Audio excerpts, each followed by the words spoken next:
Welcome to Musical Orbit. We're here today at the Punch Bowl in Mayfair with the fantastic electric string quartet Stringfever. Giles and Ralph Broadbent are violinists, their brother Neil plays the cello, and their cousin Graham plays the viola. You grew up in remarkably musical surroundings. How much were you guided by your parents in your musical education? How much of it was already in you and you would have done it anyway without their help? Well, I think we were fortunate, if that's the right word, to be surrounded by music when we were growing up, all four of us, in particular classical music, in particular string playing. So three of the previous generation in our family decided to make string playing their profession. And so quite literally we're surrounded by string playing, and I think one of the benefits of that from our point of view is we had that wealth of experience to draw from when we got perhaps a bit older and we decided we wanted to make music our career. I mean, when we're very young, it was, I want to get involved with that because that looks a lot of fun, and you see it from that perspective, as starting to learn the instrument. But I think it really had its benefits when we got a little bit older and we all decided we wanted to become professional performers. And just to have that wealth of knowledge, it never really felt like it was being forced on you by the uncles or dads at the time, but you kind of knew that you had good advice if you just wanted to know what the music business was like, because I think it's very difficult to get that unless you actually speak to people that have been through that experience of doing it. They don't really teach you that at music college, sadly. They teach you how to play scales, or they try to teach you how to play scales, but what you might call the real world of a performing musician is something that you really only get from speaking to other people. We were lucky that we had that on hand, particularly our uncle Nigel, who's in the London Symphony Orchestra. So he was, we used to go and follow him for work experience, for example. Some people would go into an office for a week, and we thought, we want to be musicians. Certainly, I don't know about Graham, but certainly Giles and I went and shadowed him, if you like, for a week. So watched all the rehearsals, the recording sessions. Not only watched it, but then we were able to speak to both him and all his colleagues. So we had that access, if you like, at quite a young age to professional performing musicians. So, even younger than that, from a very early age, or perhaps even before you were born, I don't know, your dad was running music courses from your family home in West Wales, which I came on as a child, had a great time, it was absolutely brilliant. So you must have loved the social aspect of it. When I was, they started the courses when I was 2 years old and Ralph was 0, so about 6 weeks old I think when my dad ran his first music course. But it started out, it was his pupils from rugby school and his private pupils in the town of Rugby, brought them over to play chamber music and string orchestra music, and also as well to give them the chance to sort of mix socially, play a bit of sports, go to the beach, all those kind of things. So as well as being a music camp environment, it was about teaching kids or giving kids the chance to socialise and see the social side of music. I think what a lot of people who aren't musicians don't realise is it's a way of life being a musician. It's not just get your music instrument out of the box and then put it back in its box. It's all about the camaraderie. That's in a way how the best orchestras and the best ensembles are groups that actually get on socially. Sadly, not every orchestra gets on quite that way, but I think as musicians we can tell really class music performance usually comes from a group of musicians that get on well together. Yeah. I think my dad was trying to encourage kids to have that opportunity to mix and play music together, but also socialise together. And so now, how does it work with the four of you working together? Well, it certainly sort of transcends down to myself. I'm quite a bit younger than these old guys, as you can probably tell. But and my younger sister, who's also a musician. I remember growing up, when we were growing up at that stage, my dad had, with the help of my mum, had run so many of these music courses by then. Not only had I seen that, but I'd seen the social aspect from looking up to my older brothers. Of course, I wanted to play with them. I grew up listening to their CDs that they recorded in their little busking groups and stuff, and I always listened to it every day, and I wanted to be a part of that. So to be able to join in was fantastic, but to see the social aspect of it was really inspiring. You did actually used to not quite understand why you couldn't come to the pub. I think when you were 6 and we were 18 and 19, you go, I want to go to the... Neil, you can't come to the pub, you are 6. You actually just went in the mood and couldn't understand why. Just a couple more years to wait for that. He had to wait till he was a teenager before really joining the band properly. But no, it's funny, people often ask us, having a musical family around us, were we forced into it? How much of it was natural nature, nurture, if you want to use that expression. But as Giles just mentioned, I think that social interaction is important for people to learn about that. They're playing instruments. I think anyone who plays an instrument has got to a certain level, maybe has that choice: do I turn it into my profession or not? And I think one of the things to remember if you're at that stage is it doesn't really matter if it's your profession. It's not necessarily that lucrative, and a lot of particularly parents will want their kids to go into a stable economic job. But as Giles just mentioned, the social spin-offs of learning an instrument, even if it's not your profession, but just getting to a competent level, that interaction with other musicians, I think is invaluable. So therefore, to have some skills taught to you, and it doesn't necessarily mean that it's not going to be wasted. It's not going to be wasted time. I've met so many people on the road on travelling, and you meet businessmen who, after they've seen us perform and show, they get excited by it and they go, I wish I'd kept the guitar up when I was 16, whatever it was, instrument it was, because they kind of see us having fun on stage, and they compare that perhaps to their office job. The fact they're probably earning 10 times our salary is not relevant at that point. But I think the cliche is true. Even if you've kept it up as if you want to say as an amateur role, I think that's something to always remember. It's not a bad thing, even if you're never going to turn it into a career. So. Yeah, I can definitely remember. I can relate to that in that when I was younger and I started playing the cello, I was about 5 or 6, and I can honestly say that I hated practicing. I didn't want to be in the room. I enjoyed it. I was very fortunate having my dad there as a teacher every day, playing through, accompanying me and playing through pieces with Giles and Ralph when they were at home, and that was good fun. So at that stage, I realised that I liked the group playing and ensemble playing a lot more than playing on my own or practicing stuff. But it was also instilled into me, it's important to remember that there's no shortcuts. You have to be able to, you have to do the hard work, you have to do the practice, get the technique right, and know what you're doing before you can then really enjoy. Everyone wants to take a shortcut, yeah, and some of us got better at shortcuts than others after a while. But yeah, definitely you have to really do the hard work, do the practice, so you can really enjoy the downtime a lot more. I think one of the things that I think all four of us have wanted to do with our musical careers is do something slightly different. Okay, we had this background of classical string playing, if you like, and how do you really put your own individual stamp on that? I think one of the stages of the journey we've been on was when we were sort of, I guess, teenage years. We started doing a lot of busking, obviously to get a bit of pocket money, whatever.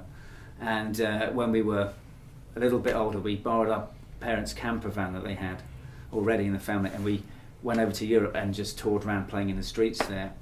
And I think when you're doing that, when you're playing in the street, you learn how to be a bit different, because if you're from the very sort of what you might call the old school classical way of performing, I think a lot of people aren't going to relate to that, and they're not going to give you any money. So we found ways of opening it up to literally the man in the streets, and I think that is really kind of unspoken thing that we've all tried to do with the group, is try so the man in the street can relate to it. If you like taking the snobbery, or the woman in the street. Yes, which was the probably individual. A little bit more what we were looking for in those days. When we were busking. It was the women in the street that we were more interested in impressing, to be honest. But it's I think that's fiend public. It was a fiend public. So you went through music college, you went down that conventional route, enjoying your busking on holidays, but at what point did you think, no, I'm not going to go down a conventional symphony orchestra route, or whatever you maybe thought of? I guess the point we sort of made the decision, it was kind of a gradual thing, I suppose.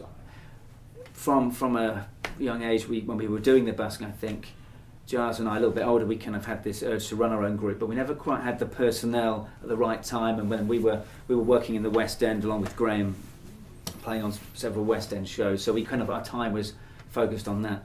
And then suddenly, about 2003, 2004, about that, Neil there was he was on a gap year, as it's called, before going to college, and it turned out to be we kidnapped him basically. Gap lifetime. Gap Never made decade, it. yeah. So suddenly we had the lineup. We'd done some busking before.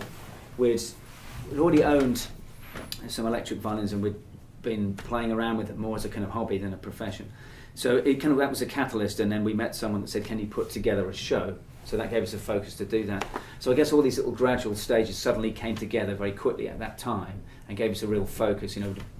The experience we'd had with busking and playing to the layman or woman in the street, and I guess that was the real catalyst for what we're doing now. So I think gradual thing, but that was the moment where it really accelerated. And when did you become electric? when did we? Well, again, that's sort of a gradual thing. The first electric violin Sort we of ever wind bought. up before, wasn't it? Well, yeah. I saw the Analog. very first 6-string electric violin. I'd always wanted an electric violin from probably the age of about 13, 14. I saw a guy on television playing electric violin, and you couldn't go and buy one in Argos. I just had no idea where you got an electric violin from, but I always hankered after having one. You tour a lot. That must be trying on the very best of friendships. How do you make it work? No, I mean it's not all beer and Skittles, apart from when we're bowling on a cruise ship drinking beer. But no, I mean we're in each other's pockets a lot of the time. So particularly when we're touring in the States, a lot we're constantly on the road, or we're in a different hotel every night, and you can tend to get quite short with each other. Sorry, no pun intended, Ralph. But the thing is that being a family, you can be a lot more honest with each other. Sometimes a bit too honest, but you have an argument, you call each other whatever profanity you might. The likelihood is I am a and he is a. But the next day you move on a lot quicker. You get over it. It's fine. You get I think you it'll get go far. It really is. you get over it a lot Okay, what quicker. they say. You can be more honest. I think a lot of bands, I can imagine situations where a lot of negative feelings ends. You get sort of stored up, and then people snap, and then it goes wrong, and then bands disband, and then don't go any further. Well, I think the thing is, with close family, as with close friends, but particularly family, you speak your mind more. Is that always a good thing? I don't know. Yes, it is in the long term, definitely. But I guess there's that less diplomacy. But and you get that with. I reckon you get that with any There's group. two things. There's two things at play here. There's a group, a quartet. It could be a rock band or a string quartet, whatever you're in. A group of 4 players who've got musical ideas and want to be and performers and all that kind of stuff. And then you've got 4 family members. Now, most people I meet say, "How can you work with your family?" We generally get on quite well. Anyway, even when we're not playing, we would go skiing together or go on holiday together. We still, before we were a group, we would hang out together and we're kind of mates. So we've got that double pressure of being with your family and in your group. It does manage to work, as Neil and Ralph said. I think we get stuff off our chest. I think the most we have bust-ups, we have punch-ups, we physically smash each other up. I think the last one. But funny enough, no one picks on Graham. I don't know because he's twice our size. Graham is the gentle giant. I stopped the fight. Graham never Would gets you involved fight in with fights. this? It's the 3 brothers. He's soft. He's easy to wind up. I He's do the find- easiest to wind up. He's the hardest to wind up. When you do wind him up, it's epic because he's a little terrier. He's either all or nothing. Like, he's either giving it out and knowing he's being a cheeky little person. Okay, so I didn't go to music college like these guys went to, so I sort of got to learn on the job, which is good in a way because you get to see the pros and cons of it in a real term situation. But also, I mean, I can learn everything from them, from also my uncles that taught at the academies for a little bit and stuff, so I can hear the practical lessons. But then you can blame put it it on into us. practice. Exactly, that's what I was going to. That's the thing. We catch each other's thoughts a lot as well. We'll finish each other's sentences. And But what yeah, about, it's what it's our about division fault. of labour when you're on tour? Labour, what's that? Yeah, that's exactly- What's that? What is that? Division of laziness. Oh, right. I think It's actually not laziness. It's actually just Lazy. optimum. Lazy. Sort of, if you think about it, it's just very clever because what you're doing is you're Letting other dividing the people time. Yeah. Yeah. It's Time economy, optimum. time and effort economy. Yeah. I think is Neil's speciality. He's within the group. concise with his. Division. Who's tour manager then? efforts.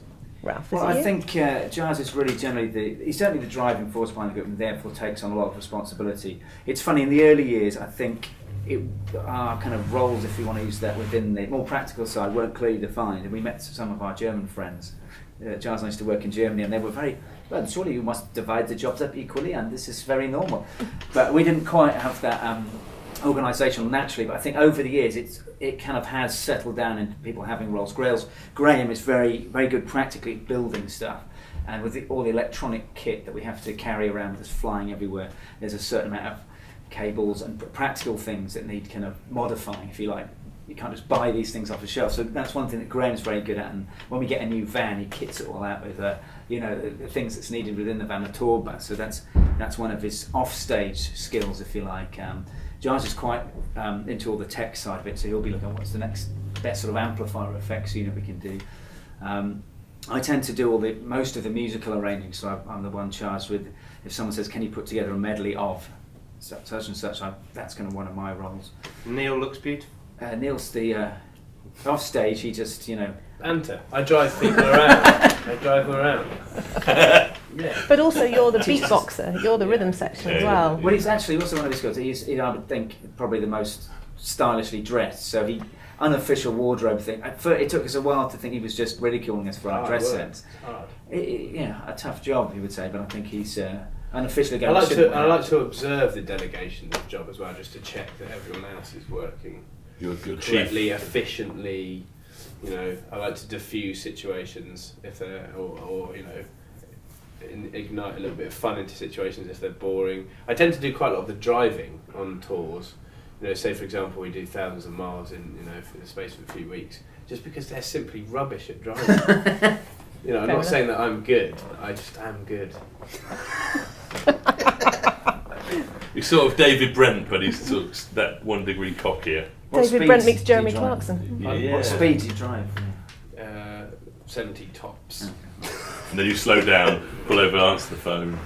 Yeah. So when you start a piece, somebody asks you to do a particular medley, say. Yeah. Ralph, you sit down and you write it, and then what happens? Yeah, people often ask, how do you put the material together? I kind of do, I would say, 80%, 90% of the groundwork. So, for example, we do quite a few medleys. So I'll start that process. I'll sit down with a big, long list of, say, for example, it was we recently did an opera medley, so all the famous operas, and then I'll just sort of try and work out which ones slot together. Trying to do some stuff in the original keys, that doesn't work, and so it's a bit of a jigsaw puzzle, slotting things around. And then when that's all done, I'll bring it to the group. It really kind of gets knocked into shape then in terms of, I guess, more the orchestration of it. It's like, well, let's put that down the octave, we'll cut a couple of bars off there. So it's never brought to the table as a finished article by me, but I'll do the lion's share of it. That's one of the things I do, and then we'll all chip in with how we want to finish Usually it. usually at the same time as each other while we're all talking, and our own idea is definitely the best. Yeah, So we'll talk about it, discuss various different ideas, agree and then that I'm right. Yeah, exactly. Usually, and agree that In someone my- else wants to finish my joke every time. In my humble but correct opinion. Yeah, exactly. But I think it's been nice over the years that we have been together. We've found more of a rhythm on that. Can you imagine 4 people that are siblings and very close relatives, all wanting their idea to be heard? I think It's like, okay, yeah, you It's will funny be to heard. watch. It's funny to watch them all just try and But I think the other thing, talk about these different options and then just come up with my idea. but someone pointed out sometime. But actually, like I said, it's not lazy, it's observing, it's watching them all just do it. Thinking that they're doing stuff, just let them do it. You know what I puppet mean? master. It's you. a bit like shopping with your wife, isn't it? You see what is obviously the right thing, and then you go around 5 more shops, and then you go back and buy the thing that you wanted in the first Right. I can possibly comment on definitely that. agree that my idea was So my basically, idea. Raph does the arrangements, and we fine tune them, but they'll end up being my ideas. yeah. So can you show us how these amazing instruments work? So this is what it sounds like as an electric guitar.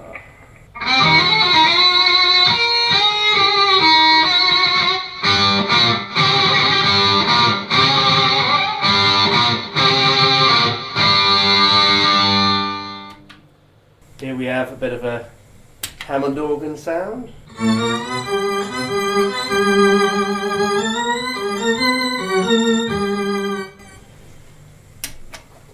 We got a wah-wah sound.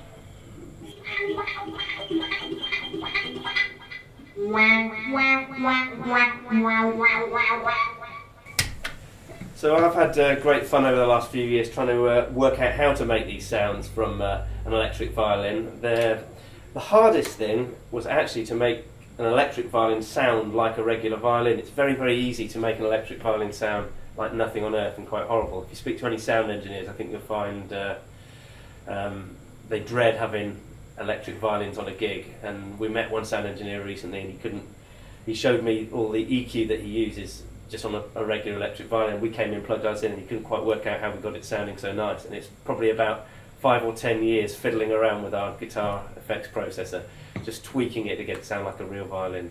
So do you play it differently from a normal acoustic violin then, the actual bow pressure? The technique used to play an electric violin is pretty much the same as a regular violin. Maybe don't press quite as hard. You know, I quite like to dig into an acoustic violin and make a good old hacky sound. That's my style, the gypsy style. On an electric violin, if you press too hard, you do get a sort of crunchy sound, but basically it's the same technique.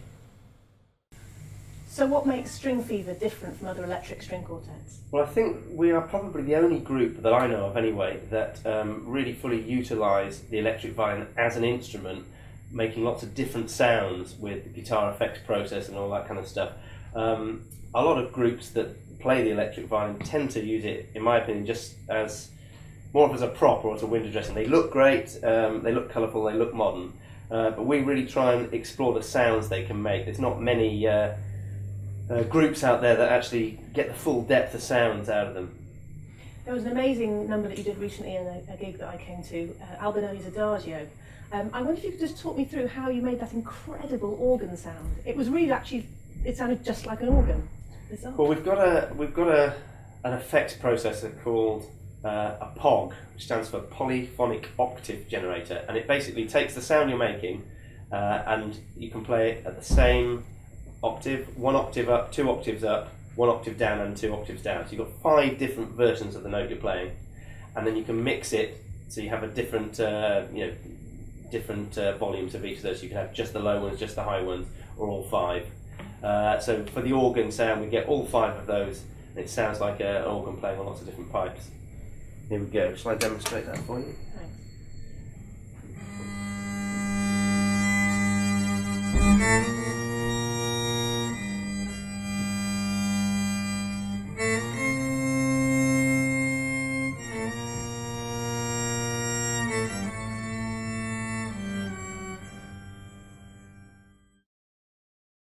So Neil, as well as being the cellist, you're also the drum and bass. That's right, yes, indeed. I use it, this microphone here to do a bit of vocal percussion.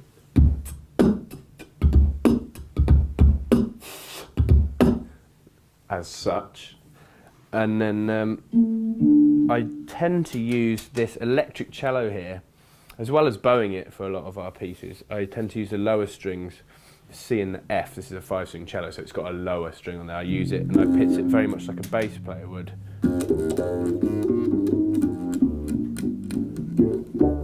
But I can do both at the same time.